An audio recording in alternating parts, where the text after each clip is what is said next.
Assalamualaikum warahmatullahi wabarakatuh.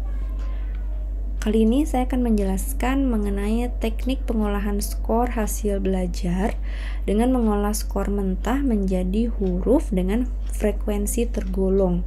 Bila di video sebelumnya saya telah menjelaskan mengenai frekuensi tunggal, nah di sini saya menjelaskan mengenai frekuensi tergolong karena di sini respondennya itu atau peserta didiknya lebih besar dari 30 gitu. Jadi kalau lebih dari 30 peserta didik kita menggunakan frekuensi tergolong. Nah, di sini sama ya seperti frekuensi tunggal juga ada skor mentah, tapi ini dari 40 orang peserta didik dengan skor yang bervariasi. Yang pertama kita lakukan yaitu dengan mengurutkan skor-skor tersebut dari yang terbesar ke yang terkecil atau dari yang terkecil ke yang terbesar seperti yang telah saya lakukan ini. Kemudian kita menghitung rentang datanya atau R besar, yaitu dengan data tertinggi dikurangi dengan data terendah. Gitu, di sini 91 dikurangi dengan 50 karena di sini ini data terbesar saya 91, kemudian data terendahnya itu 50. Jadi 91 dikurangi 50 sama dengan 41. Nah, setelah itu kita menentukan interval kelas itu bebas gitu. Kalau di sini saya menentukannya sebanyak 9 buah.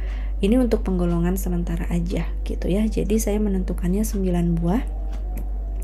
Kemudian setelah kita menentukan interval kelasnya nih pengen berapa gitu. Di sini kita menghitung lebar interval atau I dengan rumus R besar atau rentang data ini dibagi dengan jumlah intervalnya. Nih karena R-nya sudah kita dapatkan 41 dibagi dengan 9 hasilnya adalah 4,6 atau kita bulatkan menjadi 5 gitu. Selanjutnya setelah kita menghitung ini kita membuat tabel seperti yang saudara lihat di sini ya. Ini kelasnya ada 9. Kemudian untuk rentang per kelasnya itu 5 gitu. Jadi untuk menentukan rentangnya itu 5 itu dengan 90-nya dihitung ya. Misalnya 90, 91, 92, 93, 94 itu kan ada 5 gitu. Jadi bukan 90 ditambah 5. Kalau mau dijumlahkan seperti itu berarti 90 ditambah 5 dikurang 1. Nanti hasilnya 94 atau mau dihitung manual juga boleh gitu. Nah, setelah kita tentukan ini untuk menuliskan intervalnya ini dari yang terkecil dulu aja ya biar mudah. Jadi 50 yang terendah sampai 54, kemudian nanti 55 sampai 59, kemudian 60 sampai 64 sampai nanti 90 sampai 94. Setelah kita menentukan intervalnya, kita menentukan frekuensinya. Nah, ini saya yakin sudah pada tahu bagaimana caranya untuk menentukan frekuensi ya. Rentang 90 sampai 94 misalnya. Berarti kan 90 di sini sampai 94 kan ada ya. Berarti di sini 1 2 3 gitu. Nanti rentang 85 sampai 89 ada berapa? Ditentukan semuanya. Kemudian di sini ada D. Nah, D ini nanti saudara itu menentukan kira-kira nih mean atau nilai tengah untuk angka-angka ini, untuk nilai-nilai mentah ini itu ada di mana gitu. Itu hanya untuk perkiraan saja gitu. Nah, di sini untuk meletakkan 0 itu artinya kira-kira ada di sini nih, perkiraannya kurang lebih ada di sini. Saudara bisa juga di nolnya ini diletakkan di pertengahan. Ini kan 9 ya di pertengahan. Boleh juga nanti saudara bisa melihat dari frekuensi yang terbesar nih. Terbesarnya kan ada di sini. Saudara juga boleh nih nolnya di sini juga boleh. Jadi di sini menentukan kira-kira di mana sih minnya atau nilai tengah atau rata-ratanya kira-kira ada di yang mana gitu. Nah, nanti kalau misalnya sudah ditentukan nolnya mau di mana, nanti di atas nol ini dikasih positif, nanti di bawah nol ini dikasih negatif. Nah, seperti ini. Nah, kemudian di sini FD berarti F dikali D ya. Nah, kalau F dikali D ini berarti 3 dikali 4. Nah, kemudian 5 dikali 3 sama dengan 15 ya. 5 dikali 2 sama dengan 10. Ini kan masih positif, kita kasih tanda positif. Kalau misalnya ini negatif, kita kasih tanda negatif juga. Kemudian untuk tabel selanjutnya adalah FD kuadrat.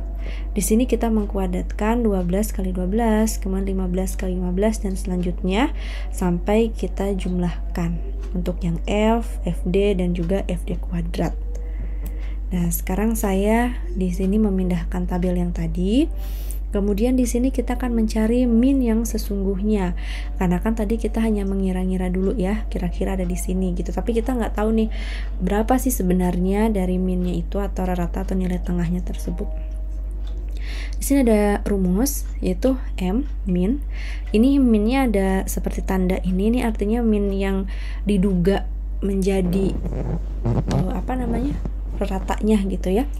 Nah, kemudian ada I interval, kemudian jumlah FD nanti yang kita masukkan juga ada di sini dan N. N itu adalah jumlah seluruhnya. Nah, kemudian M-nya min ini, kemudian min yang dugaannya itu karena saya ada di sini antara 70 sampai 74. Jadi 70 ditambah 74 dibagi 2 itu sama dengan 72. Kemudian intervalnya 5. Ini interval sudah kita hitung ya. Saya kembalikan dulu nih ke yang sebelumnya. Nah, intervalnya ini sudah kita hitung 5 ya. Jadi kita 5. Nah, selanjutnya kita masukkan ke dalam rumus. Ininya kita 72, dugaannya, kemudian ininya 5, ininya dari itu ini 17, 40 jumlah keseluruhannya, kemudian kita jumlahkan dan hasilnya adalah 74,125. Kita bulatkan menjadi 74. Setelah itu kita mencari standar deviasinya atau SD-nya. Rumusnya ini ya. Nih, rumusnya ini kita masukkan I-nya, ini 5 sudah ada, kemudian jumlah FD yang ini, itu jumlah yang ini ya, 763, kemudian per N, kemudian yang FD yang ini merupakan jumlah yang ini. Nih, saudara bisa lihat di tabelnya, kemudian dibagi oleh N juga, kemudian yang ini dikuadratkan. Ini dibagi dulu hasilnya berapa, ini dibagi kemudian dikuadratkan hasilnya berapa. Kemudian ini dikurangi, kemudian diakarkan, nanti hasilnya adalah 4,3 dikali dengan 5 interval tadi, yang hasilnya adalah 21,5 gitu. Nah, di sini kita juga harus menentukan SUD-nya. Nah, untuk menentukan SUD di sini saya menyamakan dengan yang kita cari ketika menggunakan frekuensi tunggal ya. Jadi di sini menggunakan kurva normal yaitu 6 SD dan juga 4 unit karena saya juga menggolongkannya nanti di A, B, C, D, E gitu. Jadi dengan 4 unit, jadi sini 1,5 SD juga. Nah, kemudian kita masukkan ke rumusnya 1,5 dikali 21,5 hasilnya 32,25 atau saya bulatkan menjadi 32. Nah, setelah itu kita masukkan ke rumus ini. Kalau saudara sudah melihat video saya sebelumnya yaitu tentang frekuensi tunggal, ini sama aja rumusnya. Jadi kita masukkan ke sini rumusnya 74, M-nya 74 ini ya. Kemudian dikurang 0,5 dikali 32 sama dengan 16 kan. Dikurang, kemudian dijumlahkan dan lain sebagainya. Ya, silahkan dilihat seperti ini. Masukkan dulu rumusnya. Berarti kalau sudah saya pindahkan dulu ke sini ya. Nah, kemudian kita kelompokkanlah frekuensi. Mencari frekuensinya di sini skor A itu lebih besar dari 123 ya, tidak ada ya. Kemudian skor B ini 91 sampai 123 itu ada 1 orang. Kemudian skor 58 sampai 90 dengan nilainya C itu ada 36 orang. Kemudian skor 27 sampai 57 dengan nilainya D itu ada 3 orang dan kurang dari 27 ini nilainya E dan ini tidak ada di sini gitu. Nah, begitu untuk mengubah skor mentah menjadi nilai dengan frekuensi tergolong, yaitu dengan jumlah peserta didik di atas 30. Nah, semoga bisa membantu. Terima kasih telah menyaksikan video ini.